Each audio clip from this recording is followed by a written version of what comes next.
Pakistan peoples party जिसमें पाकिस्तान की बेहतरी होगी, और अगर सिंध की बात करें जिसमें सूबा सिंध की बेहतरी होगी, उसकी जरूर सपोर्ट करेगी। अगर कोई चीज पाकिस्तान के खिलाफ, सूबों के खिलाफ होगी, सिंध के खिलाफ होगी, तो पीपल्स पार्टी कभी उसकी सपोर्ट नहीं करेगी। आपके इल्म में है कि इस दफा भी बहुत सारी चीजें थी इस 27वीं तरमीम में, उनको किसने रोका? पीपल्स पार्टी ने रोका। जिन वुकला के साथ इस तरह की बात हुई है, मैं उनसे माजरत करता हूं। इशू क्या होता है? देखिए, पाकिस्तान पीपल्स पार्टी आईनी तौर पर कोई एहतजाज करे, कोई जलसा करे, कोई रैली निकाले, कोई एहतजाज जो भी करे, उसको हम नहीं रोकते।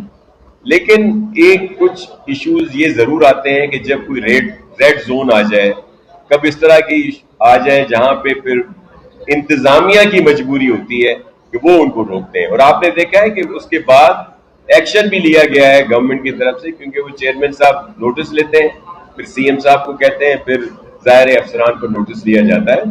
तो अगर हमारे वुकला बरादरी के साथ कहीं पे कोई ज्यादती हुई है तो उसकी माजरत करते हैं, लेकिन मैं उनसे भी रिक्वेस्ट करूंगा कि हम तो आइन की बालादस्ती के लिए, अदालतों की बालादस्ती के लिए ये सारा कुछ कर रहे हैं, और चारों सूबों को ये पहली दफा हक मिला है, वो भी पीपल्स पार्टी की वजह से ये मुमकिन हुआ है। बाकी बहुत बड़ी लंबी डिबेट है कि जी वो अदालतें का जो पहला का निजाम था, क्या उससे सब ठीक हो गया था?